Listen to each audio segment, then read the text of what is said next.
Good evening, everyone. Welcome once again to our Bhagavad-gita Satsang. I'm Hari-kirtana, and as always, it's a great pleasure for me to be here with you, an honor to have you here with me, and welcome, one and all. It's so nice to see you. Thank you very much for being here. Do me a favor, please, and hit the little raise your hand button in order to let me know that I can be heard. Thank you very much for that little bit of validation. And for those of you who are new to the satsang, we will go through a little bit of our ritual housekeeping. So for those of you who are accustomed to this ritual, I trust you will bear with us all for a moment as we make sure that you know that you can adjust your audio settings and your viewing options up in the upper right hand corner. You need not worry about your microphone or your video camera. I cannot see or hear you, even though you can hear and I presume see me as well. If you would like to be heard, I have a Q&A window open and a chat window. So if you would kindly type your comments and questions into the chat to share with everyone else, or type into the Q&A if you prefer. I will keep my eye on those windows in the hope of seeing your questions. Hopefully we won't get too many more messages from our friends at Chrome or Facebook or wherever that's from. Go away. Thank you. All right, last class, chapter 16, the yoga of differentiating between the divine and demonic natures. We spoke about how to recognize a demon. They're everywhere. All you have to do is know what to look for. And for most of us, I'm sure that it's not that big a revelation, but we're getting into some details here. In this chapter, we spoke about vultures and jackals and Putin and fracking and what they all have in common. And the vultures and jackals will be back this evening. Horrible deeds meant to destroy the world. Yes, that's as if there was any doubt what is going on. We covered verses 7 through 12, and this evening, we will dare to plow ahead and look inside the mind of someone who is possessed of demonic inclinations by virtue of their particular orientation to material nature. And we will look at the bleak future of demons, covering verses 13 through 20 this evening. And before we go further, we will chant our invocation mantra. So, quick explanation for those of you who are relatively new to transliterated Sanskrit. Sanskrit rendered in the Roman alphabet, the dot over the M indicates that we close our lips in front and at the same time close the back of our tongue to the roof of our mouths so that we make a rounded shape with our mouth, as if wrapping our mouth around a little walnut. A bar over a vowel, in this case an A, indicates an open and elongated version of that vowel as opposed to without a bar, which is a shorter and more compressed kind of sound. So with the bar, an ah sound; without the bar, an sound. So with that, I will chant our invocation mantra, and if you like, you can chant it back. Om Namo Bhagavate Vasudevaya.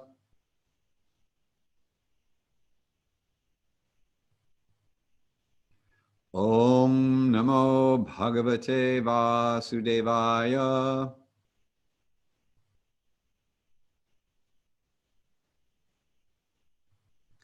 Om Namo Bhagavate Vasudevaya.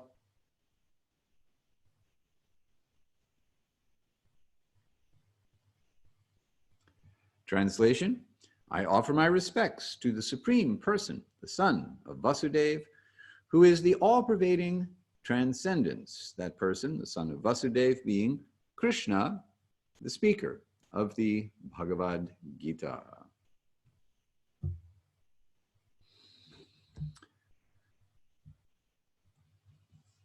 So this week's verses, 13 through 20, as is our usual practice. All right, well, my usual practice. I guess it is also yours on account of you are here and we're sharing it.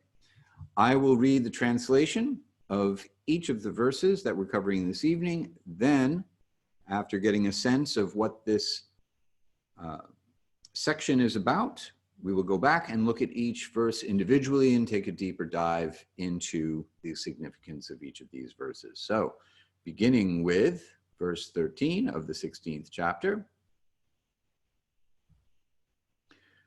Krishna now is quoting the inner voice, and sometimes even the outer voice, of someone possessed of a demonic disposition when he says, I have acquired this today, and I shall fulfill my desire to acquire that tomorrow. This wealth is mine, and more wealth will be mine in the future. I have killed my enemy, and I will kill my other enemies as well. I am the Lord of all. I am the enjoyer. I am perfect, powerful, and happy. I am wealthy. Oh, this is now verse 15. I am wealthy and aristocratic. Who else compares with me? I shall perform sacrifices, give charitable gifts, and celebrate, say those who are deluded by ignorance.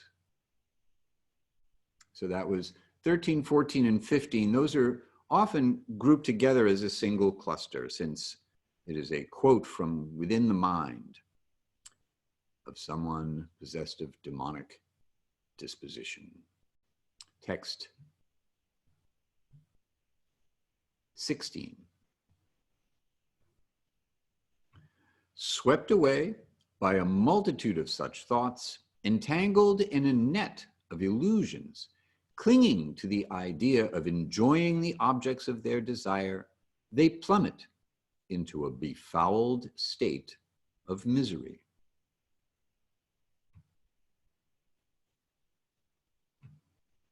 Text 17.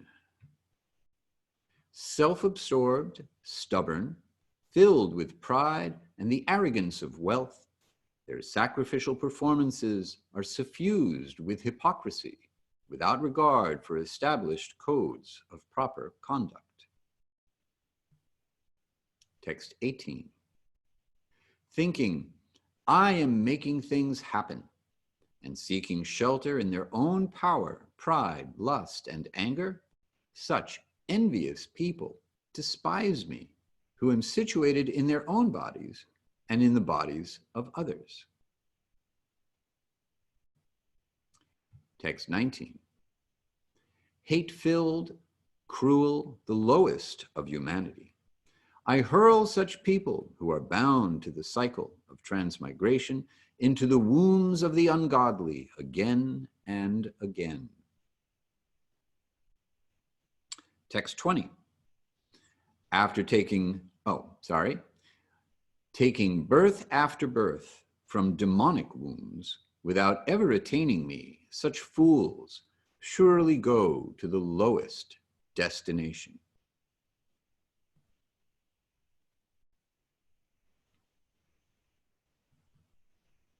So that's our cluster of verses. Now let's go back and look at each one. We will look at the first three together. As I said, these three verses are often merged together by virtue of the fact that it is the three together comprise imagined quote, or in Krishna's case, no imagination necessary. He is in the heart of all beings, and therefore he knows the minds of everyone. So no guesswork here.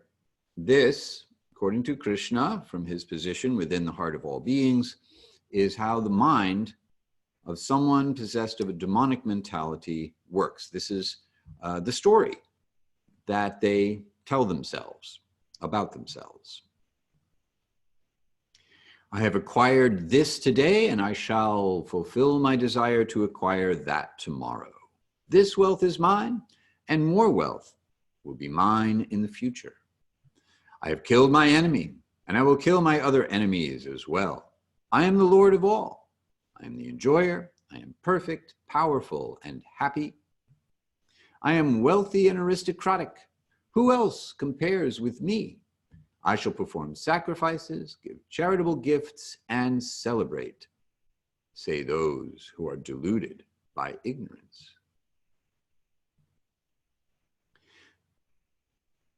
So let's take the first part of this, the first third, verse 13. This can be a little disconcerting. We already spoke when we looked at some of these previous verses about how we may find ourselves looking back at us in the mirror of these verses, because a lot of this seems like normal. I have acquired this today. I shall fulfill my desire to acquire that tomorrow. Well, that's, just sort of normal material life. You become an adult, you move out of your parents' house, and now you have to get some stuff. And you think, what stuff do I like? What stuff do I want? And then you find a way to acquire it. And then you think, okay, well, that's the first thing that I've gotten to fulfill my desire. Now, what's the next thing?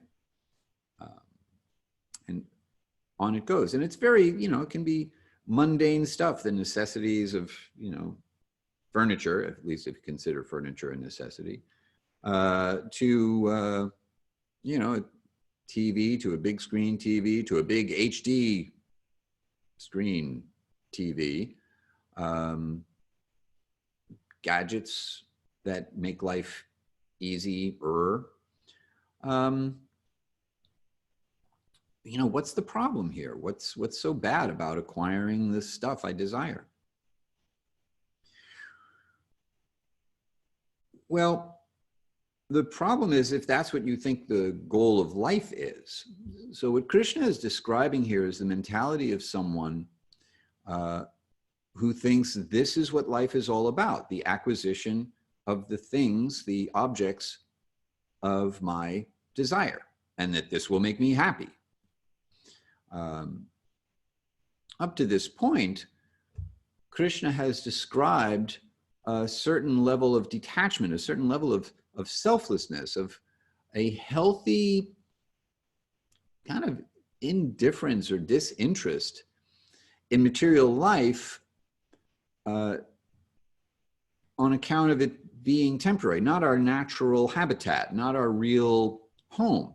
If we feel uncomfortable in the material world, like something's not quite right, things don't really fit in, we don't fit in, something's wrong with this picture, that's considered a sign of spiritual advancement, a sign of spiritual mental health, because we're spiritual beings in the material world, so we shouldn't feel comfortable here. If we feel uncomfortable, that's right.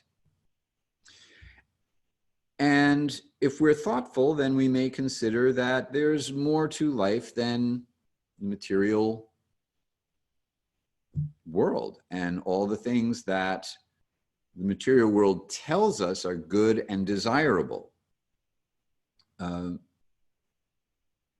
Especially this time of year. This is December, it's holiday season, so we've just gotten over the Black Friday sales and the Cyber Monday sales, and now we're in full tilt holiday, buy your spouse a Peloton or a Mercedes or that sort of thing for for the holidays. The holiday in its secular capitalist driven form is all about acquiring things that will fulfill our desire to enjoy our material senses. If we understand that we need certain things just to be able to live comfortably in the world, live peacefully in the world, and so we get these things, and we understand that ultimately they exist in a spiritual context rather than a material context, then there's nothing wrong with the acquisition of stuff. If, on the other hand, we think the acquisition of stuff is all there is, then that is one element of the bigger picture of an overall demonic mentality. Going further, this wealth is mine, more wealth will be mine in the future. The preoccupation with the acquisition of material wealth. When are we satisfied? How much is enough? How much do we need? One of the really demonic aspects of our current situation, that is to say, the environment that we live in, is that it's very difficult to just live a comfortable life for a reasonable cost. The amount of wealth that's required just to live reasonably requires a disproportionate amount of effort for the vast majority of people in the world. If you want to eat healthy food, organic food used to be called food. The manufacturers of processed and less organic food get so thoroughly subsidized that the cost of real food is disproportionately high. Whereas, garbage food that probably people shouldn't eat, is very inexpensive. So we can see from this that we live in a demonic society, which makes it a real uphill battle for anyone who wants to engage in spiritual life, or even just a baseline of healthy material life is very difficult, to say nothing of spiritual life. But it's a real uphill battle because the whole structure of our society right now is designed to make it difficult to live simply and therefore have the time and energy to think about a deeper meaning to our lives. And it bombards us with objects of desire and advertising and media that is designed to create a desire for things we don't really need, maybe shouldn't have, things that aren't even good for us, like gas-guzzling SUVs and stuff like that. Anyway, if you have any questions or comments about what I've spoken about so far, please go ahead, pop them in the chat. We'll look for your questions. Meanwhile, the mind of the demonic is revealed further in the next verse. I have killed my enemy, and I will kill my other enemies as well. Well, you can take this literally, but the whole mentality of defeating an enemy as opposed to seeing with equal vision, not feeling oneself as even having an enemy. In earlier verses, Krishna spoke about how someone who is spiritually situated does not consider anyone to be their enemy. I caught myself with a very knee-jerk reaction to something not too long ago. Someone was speaking about someone who technically I am competing with for visibility in the yoga market. And my immediate reaction was, oh, this person is my enemy, because, you know, we're kind of fishing around for a similar audience to sell a particular product. And I caught myself and I just laughed and I said, that's like not the kind of mentality that I should have. And seeing this was, of course, you know, very jarring and disconcerting, because it means that my false ego is still very much alive and well and just waiting for any chance to jump out at me like a nasty little jack-in-the-box.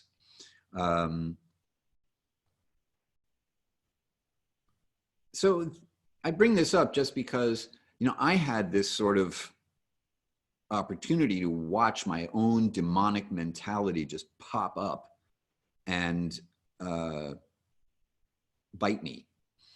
And, you know, you may also find that little things in the world may reveal where these little demons of our heart are hiding. And so the ability to have a little bit of distance to notice our own demonic tendencies, latent though they may be, and then awakening once there's some stimulus for them. You know, this is a good thing, because if we don't notice them lying around, then we won't clean them up.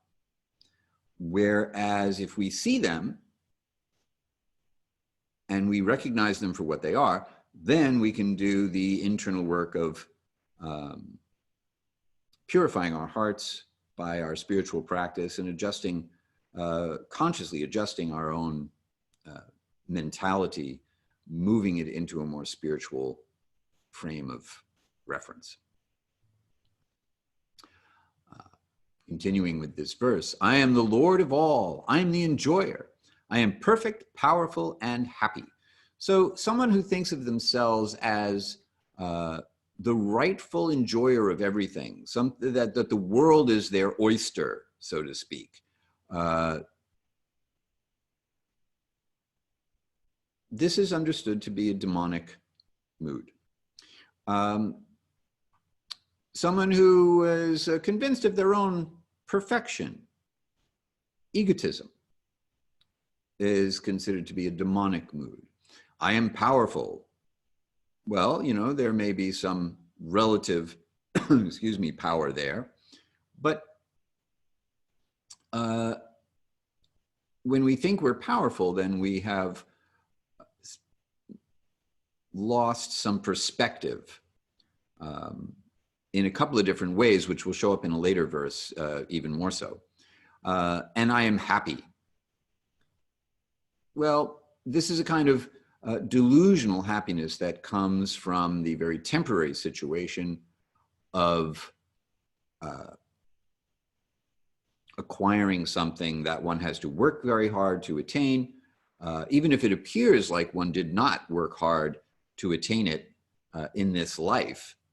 The amount of work that went into generating the karma that made it seem easy in this life is totally forgotten and not acknowledged by someone in this frame of mind, because they think, I'm the one who made this happen. I deserve this just for being me.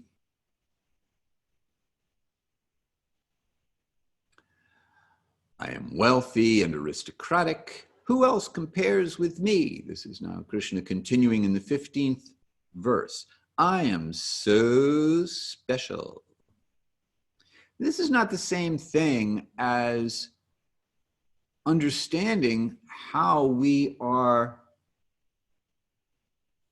all simultaneously insignificant from the standpoint of our size, that is to say, our actual level of power in the world, and how we're extraordinarily significant as individual spiritual sparks of consciousness.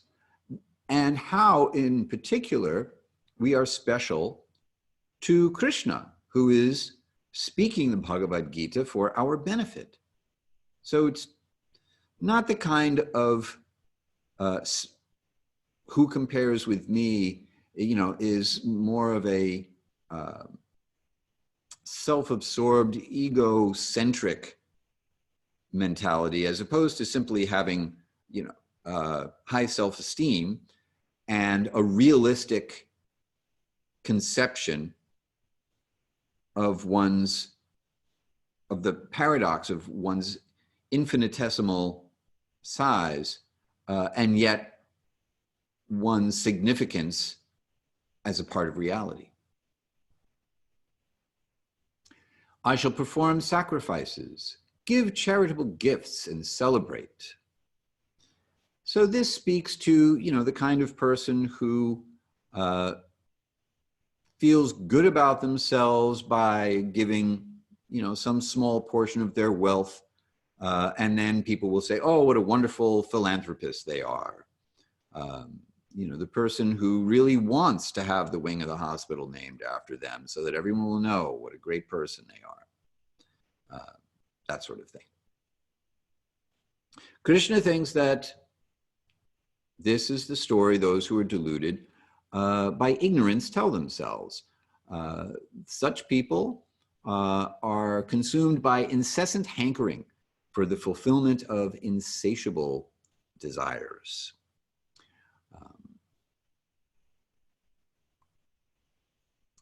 The idea, insofar as power is concerned, that might is right. That is to say, because they are powerful, what they do is right. There is no sense of a subjective force or a higher power forcefully taking whatever they desire is right because they can do it. And there's no concern for any consequences because they feel themselves so powerful, they think that they can overcome anything that, or anyone that gets in their way. And in fact, the only thing that they respect is power.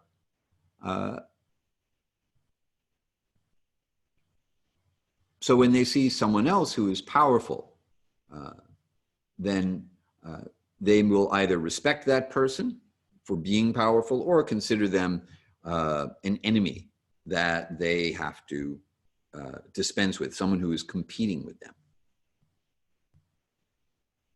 They are also inclined to think that their ideology, their ideas, their way of seeing the world is superior. And they'll resort to all manner of deception and hypocrisy and intimidation to coerce others to believe or to accept a fallacy, if that fallacy supports their ideology. In other words, a demonic approach to the world is an end justifies the means approach, as opposed to what Krishna is suggesting to Arjuna, that he take what we have called a deontological approach. That is to say, the idea that the higher principle takes precedence over the results of our actions, acting according to principle rather than according to what we think will get the best results. So that brings us to the end of those 3 verses. And if you have anything to add or anything to ask about this summary of the story that a demonic person tells themselves, please go ahead and pop it in the chat. This next verse is the one that we are going to chant together this evening. So I'm going to bring our shared screen back up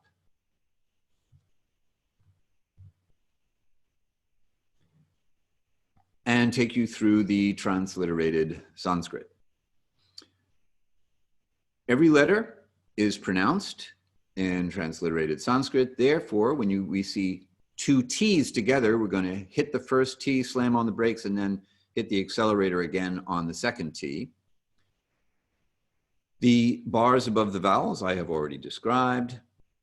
The dot under the R So the R's are not pronounced as with our top teeth above our bottom lip, but rather by either flicking the tongue against the roof of one's mouth or drawing the tip of the tongue back. So in the case of the dot under the R, we're going to draw the tip of the tongue about 2/3 of the way back to the roof of our mouths. It'll sound more like as opposed to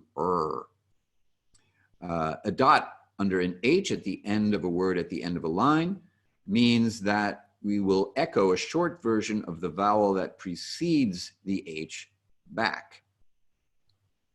However, if the dot under the H is not at the end of the line, then it indicates a short stop at the end of the vowel that precedes it, whether that vowel is long or short. A dot under an S indicates an SH sound. An apostrophe before a letter indicates that a vowel has been dropped in order to allow the word that precedes it to euphonically combine, to sonically combine in order for the right number of syllables for the meter of the verse to become manifest.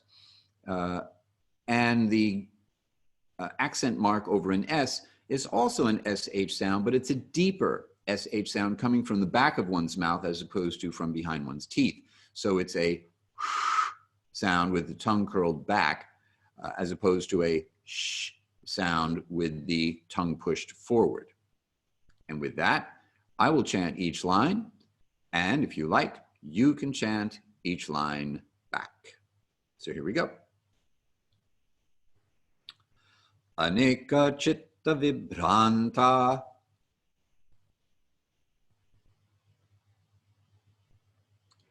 moha jala samavriktaha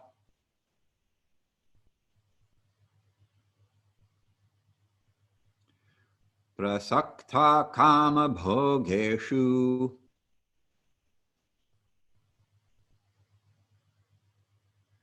patanti narakeshu chau.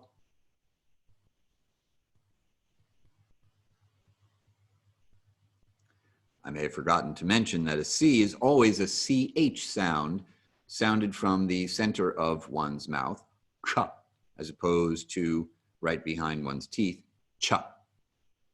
So the word chitta and shuchao, both have those kinds of C's. Our translation, once again, swept away by a multitude of such thoughts, entangled in a net of illusions, clinging to the idea of enjoying the objects of their desire, they plummet into a befouled state of misery. So let's look closely at a couple of different words, or a few different words in the Sanskrit, and take it apart. And this, by the way, is a method that I really recommend for going deeper into your own reading of the Bhagavad-gita or similar yoga wisdom texts. If you have an edition that has a word-for-word translation, then looking at that word-for-word translation and then looking back at the fluent translation will really help you get a little deeper into the text. So the second line, moha jala samavritaha. So moha means illusion or of illusion. Jala means by a network or a web. And samavritaha means enveloped or entangled in. So entangled in a web of illusions. This is a pretty clear indication of the difficult situation that someone with a demonic mentality finds themselves in, that they have become a victim of their own desires. And by virtue of these desires and the mental states, so chitta above indicates the mind or mental states. Anika means numerous. So on account of a multitude of such thoughts or numerous mental states that one finds themselves in, that is to say, the fluctuations of the mind or the turning of the mind as described by Patanjali in his Yoga Sutra, one becomes entangled. It's almost like the thoughts themselves and the desires associated with all the different thoughts spin a web.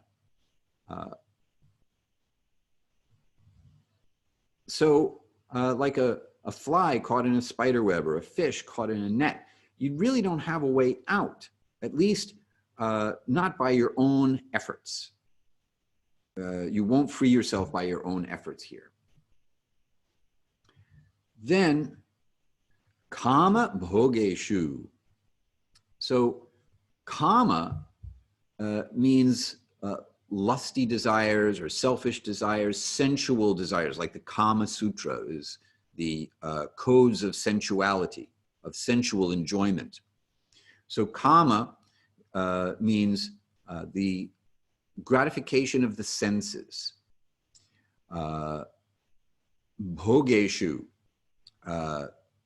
Bhoga is a word that also means to gratify the senses. So this combination of the gratification of the desires, kama, of the senses. So clinging to the idea of enjoying the objects of their desire is bhogeshu. Now this word, bhoga, shows up in a few other places. And if we look for this word elsewhere in the Bhagavad-gita, we find that early on in the second chapter, Krishna starts to describe in more general terms what this mentality is or how this mentality begins. So back at verses 42 and 43 in the second chapter, Krishna says that one possessing a poor fund of knowledge who is delighted by the flowery language of the Vedas, in other words, the rituals that supposedly bring about economic prosperity and the ability to enjoy the senses as a result of that prosperity, which promise heavenly rewards and a fortuitous future in exchange for extravagant ritualistic offerings. Such people absorb themselves in the pursuit of sensual pleasure and opulence. The Sanskrit word for this is bhogaishvarya. Bhoga, sensual pleasure or sense gratification, and aishvarya, opulence, wealth, power. Insisting that there is nothing more to life than this. So here, in a kind of more laid back way, Krishna is already speaking about this mentality. And then in the very next verse, the phrase bhogaishvarya shows up again. And this is a really important verse. Bhoga aishvarya prasaktanam. For those who are attached to material enjoyment and opulence. Then apahrita chetasam, or taya is the next word, but apahrita chetasam, cheta, chitta, once again, the mind. In this case, apahrita meaning bewildered in the mind. The mind becomes bewildered. So the translation of this verse is that resolute determination to achieve the perfection of meditation never arises in the minds of those who are bewildered by an obsession with affluence, power, and worldly pleasures. So not only does a person who allows themselves to be absorbed in this kind of mentality of I am the enjoyer, I am going to be powerful, I am going to acquire wealth, I'm going to et cetera, et cetera, et cetera, destroy my enemies. Not only do they throw themselves into an entanglement with material nature, not only do they find themselves in a state of constant stress and anxiety. But that preoccupation with the pursuit of material pleasures, worldly, sensual pleasures, undermines any desire that otherwise might develop to achieve the perfection of self-realization. That is to say, to understand the true nature of the self and experience a kind of joy, a kind of happiness that surpasses and transcends the temporary pleasures of material life. In fact, this pursuit of sensual pleasure, that is to say, associated with the bodily, physical senses, is described as the source of misery in the 5th chapter, in the 22nd verse, where Krishna says that pleasures that arise from contact between the material senses and the objects of sense enjoyment are actually sources of misery. In other words, when you fulfill your desires, you're planting the seed for being miserable. It's like pouring gasoline on a fire. And he continues, for such pleasures have a beginning and an end, and therefore the wise do not delight in them. So one who's enamored by the possessions they already have is not satisfied when they have this mentality. They're always looking to improve it, expand it. I need a bigger house. I need a bigger TV. I need a nicer car. I need, etc. As opposed to contentment, which is one of the niyamas. Being satisfied with what one has and not over-endeavoring to acquire more than one needs. Someone who thinks that they are the one who are making things happen. By my own power and determination, I am getting what I want, without considering the possibility that the things that are coming our way that we like are karma. That is to say, in the past, we acted in such a way as to be given the opportunity to accumulate these things. But someone in this kind of demonic mentality doesn't have any kind of conception of past actions as causes to current reactions. Simply thinking that by my own endeavor. Now, this means that we kind of get into some gray area here when we start thinking in terms of a rather popular sort of new age approach to prosperity called manifesting abundance. We think we are the doer and that I am going to manifest abundance by some kind of positive thinking or working with the universe or by meditating on what I want and thinking about it and therefore making it show up. And then if it doesn't show up, we think I'm just not manifesting it enough, something like that. We're not thinking that whatever is going to come our way in the immediate future, that's already a destiny that we've created for ourselves. That's going to be the ripened fruit of the plant that came from the seed that we planted long, long ago with our actions.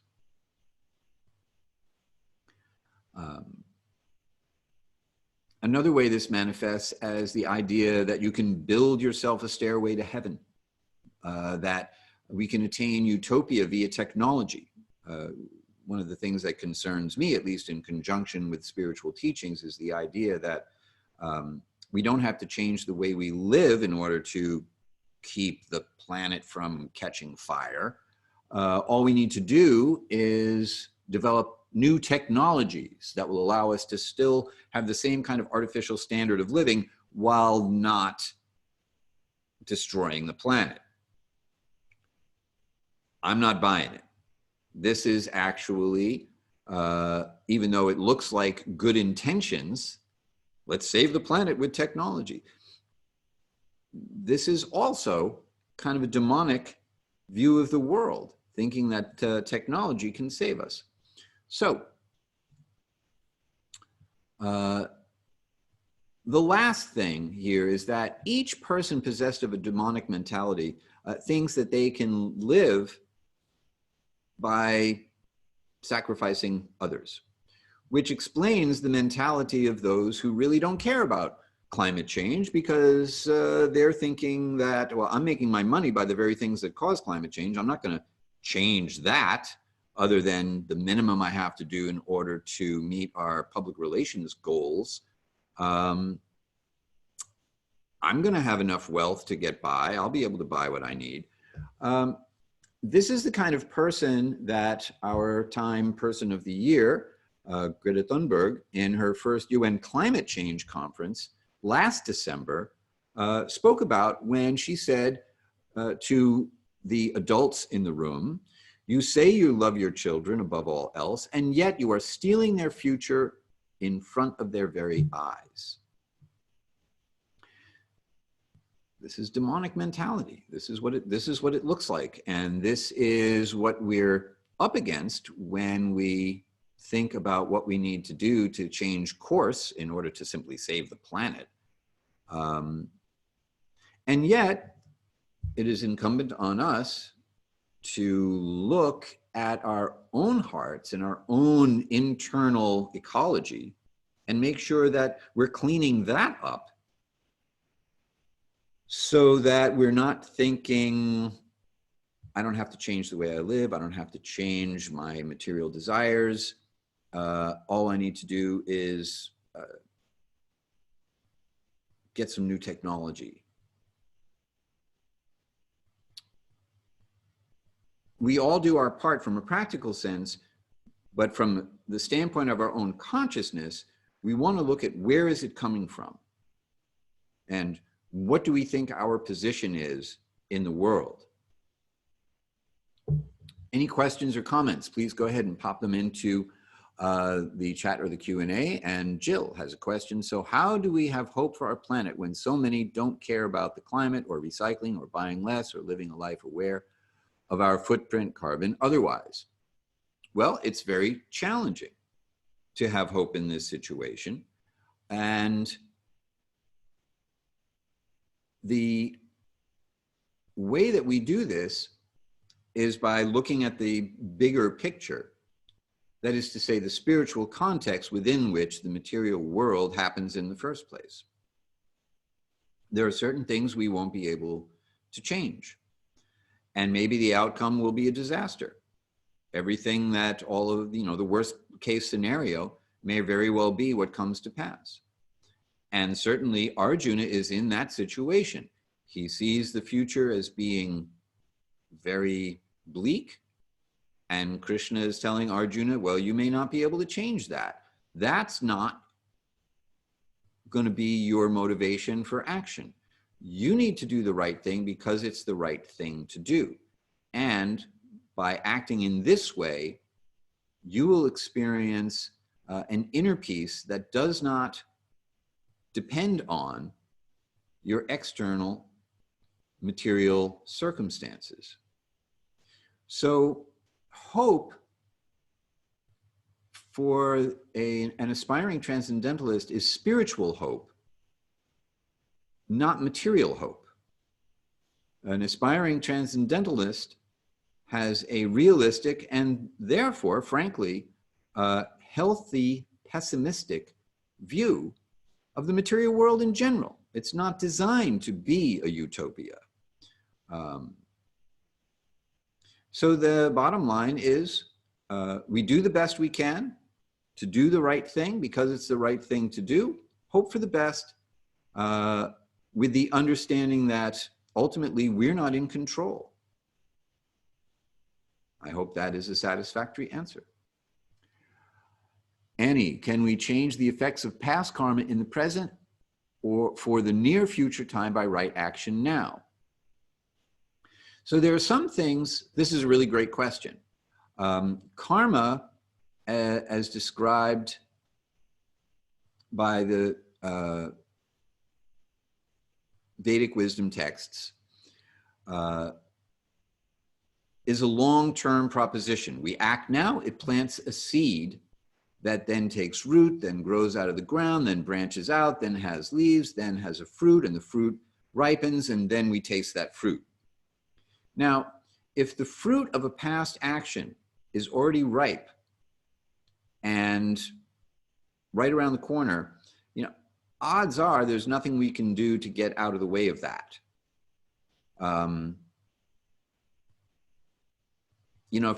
If you're not paying attention in your car and the traffic ahead of you stops and you don't look up in time, you can step on the brake and you still won't stop in time, and you're going to hit a car in front of you.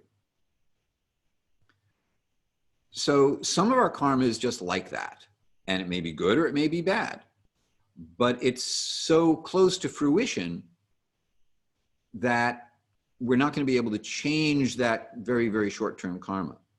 The long-term karma, the karma that's still in seed form, well, that we can burn up in the fire of yoga before it ever takes root. We can redirect a branch that has not fully grown and stiffened, the same way that you can redirect the branches of a blackberry bush to grow in a particular direction. You can't change it completely, but you can redirect it in some way. So there's different levels of how much we can change karma. And of course, the end game here, from Krishna's standpoint, is he's all powerful. You can try to change your own karma, or you can request divine intervention by engaging in bhakti yoga or devotional yoga.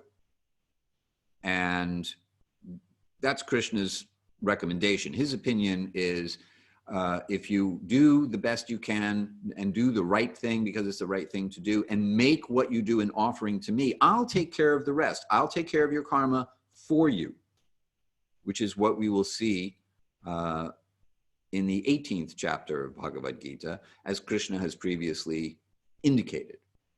So I hope that gives you a comprehensive answer to your question.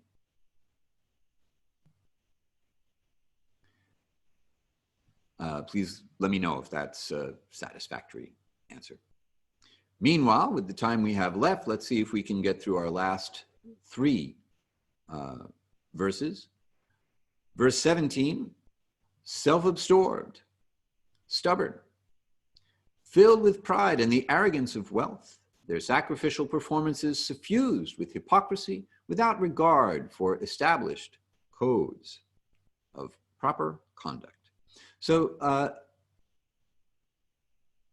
hypocrisy is one of the principal characteristics of someone like this.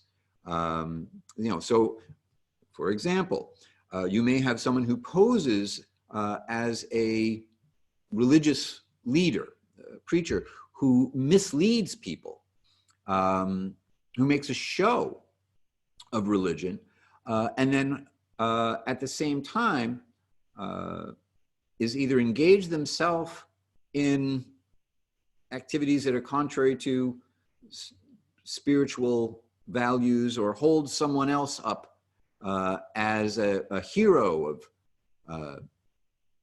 religious values, even though that person has clearly not a single religious bone in their body. I will leave it to you to ascertain which current events, at least here in America, might be an indication of such a hypocritical kind of religiosity. Text 18, thinking, I am making things happen. So this translates the word ahankara, which is usually translated as ego or false ego, which is to say, ahang, meaning I, kara, doer. I am the doer. The essence of false ego is thinking, I am the one who is making things happen. So, thinking like this and seeking shelter in their own power, pride, lust, and anger, as opposed to what Krishna will advise later, which is sharanam vraja, taking shelter of me, Krishna. Such envious people despise me, who am situated in their own bodies and in the bodies of others. So this attitude of envy and animosity towards the Supreme Person, this is an amplification of what Krishna described as the kind, the Bhagavad Gita's closest approximation to original sin. That is to say, how do we come into this situation of being spiritual beings in the material world? How did we get here? This cause of our imprisonment in material life is described in chapter 7, verse 27, where Krishna says, "O descendant of Bharat, Arjuna, all beings enter this world in a state of delusion, bewildered by dualities that arise from desire and hostility." So once again, this idea of the desire to be the center, to have my own desires fulfilled, and hostility towards the person who is actually the enjoyer of everything, the actual center of the universe around whom everything revolves, and who actually has the power to move the universe. Text 19, hateful, cruel, the lowest of humanity, I hurl such people who are bound to the cycle of transmigration into the wombs of the ungodly again and again.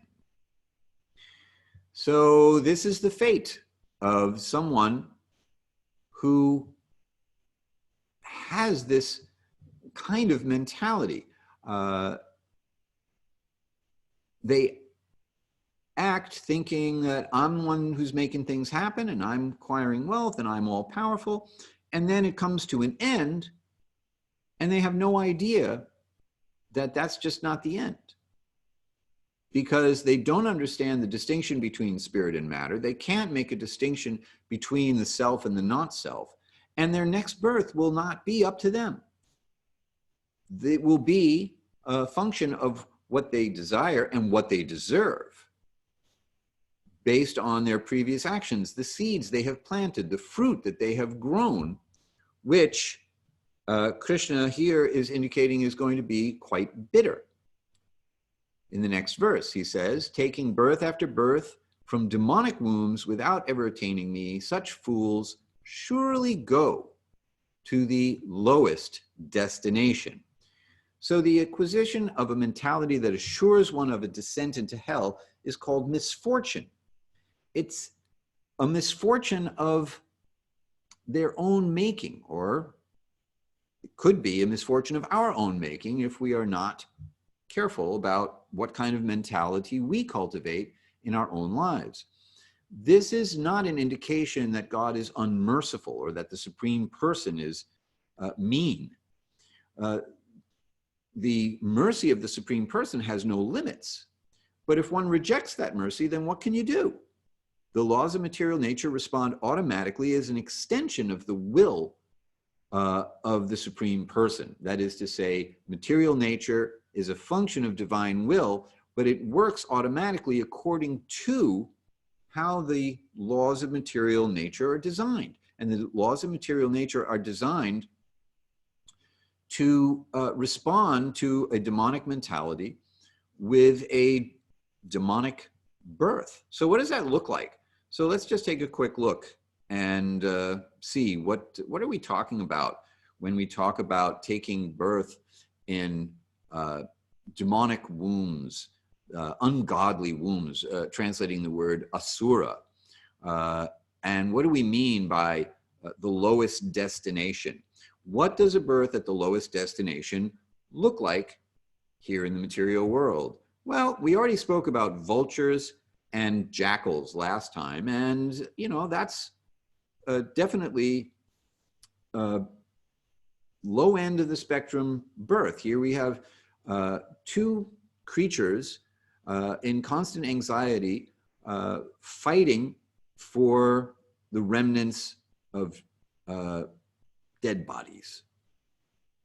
Objectively, a very low kind of standard of enjoyment. But it gets worse. This is a sea cucumber. Sea cucumbers are also objectively disgusting. They dine on feces and the bodies of dead sea creatures. It's an unfortunate birth. This is the most venomous insect in the world, the Maricopa harvester ant. You'll find them out in the deserts in Arizona, just in case you were planning on going hiking in the desert. They hurt like hell. And not only that, but they're so mean that as they inject their venom into someone they bite, they send out a signal to everybody else in this particular group of creatures. That is to say, they travel in packs. There's, a whole pile of these ants, and they'll all come running and start biting the same creature. So they're just nasty. They look nasty, and they'll bite you, and they're nasty. This is just a common housefly.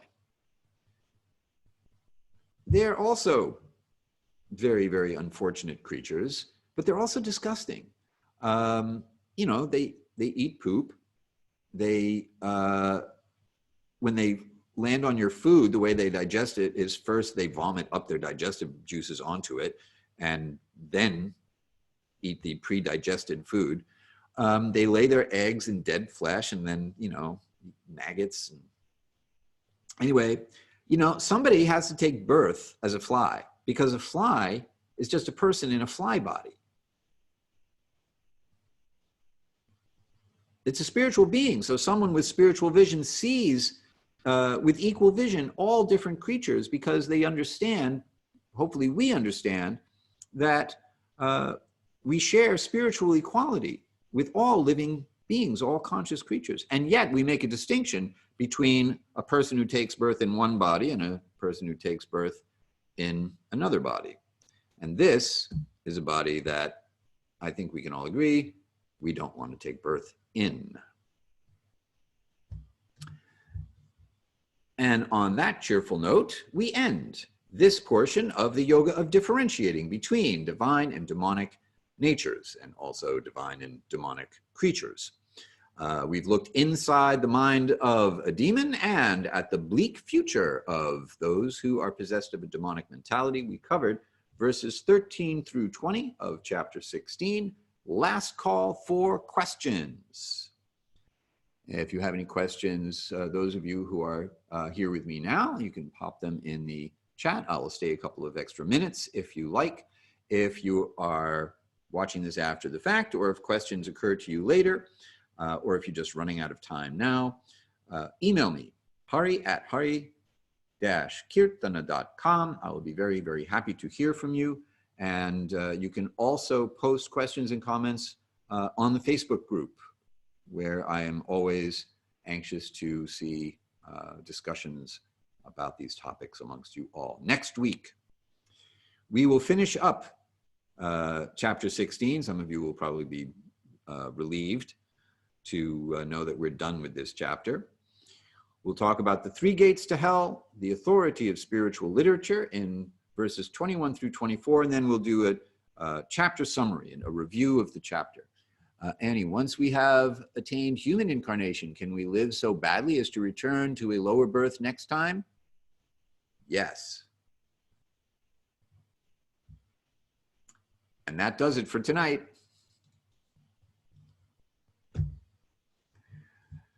There's a common assumption, actually, that, hey, I'll take birth in a human body, I'm in a human now. We can't imagine developing the kind of mentality or the reactions to actions that would take us into the body of a fly. Well, just because you can't imagine it doesn't mean it won't happen. I mean, if you swat a fly, strictly speaking, the law of karma says you have to take birth as a fly that gets swatted.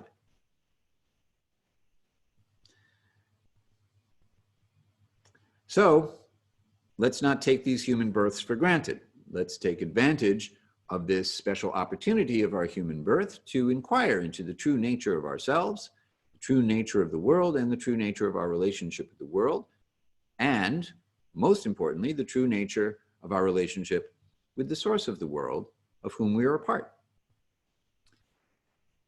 How about plants? Some say they have consciousness too. Eveline, yes. And in our next email, I'm going to make sure that I have the proper pronunciation for your name. Yes, plants are people too, in plant bodies. They are very definitely conscious. They're living beings, and therefore the spirit soul takes birth in a plant body. The Vedas describe that all the different life forms are forms that we can take as spiritual beings. So aquatics, plants, land animals, flying animals, mammals, invertebrates, all this stuff. Every single life form, as long as it's alive, is a living person. And when the living person leaves, that body is dead. What's left behind is the food or nourishment body. So a dead plant is now a dead body, just like a dead human is just a pile of matter that we will dispose of. So yes, plants too. You're very welcome. I am happy to know I've given you all something to think about. All right, that's it. Show's over. Oh, wait. Aren't I? Oh, yeah, I did tell you what we're doing next time. Never mind. Let's just put that away. Okay, time to say goodnight, Gracie. As always, it's wonderful for me to be able to be here with you, and a great honor to have you here with me. I look forward to seeing you next time. And until then, I'm going to end the meeting for all. Have a nice night.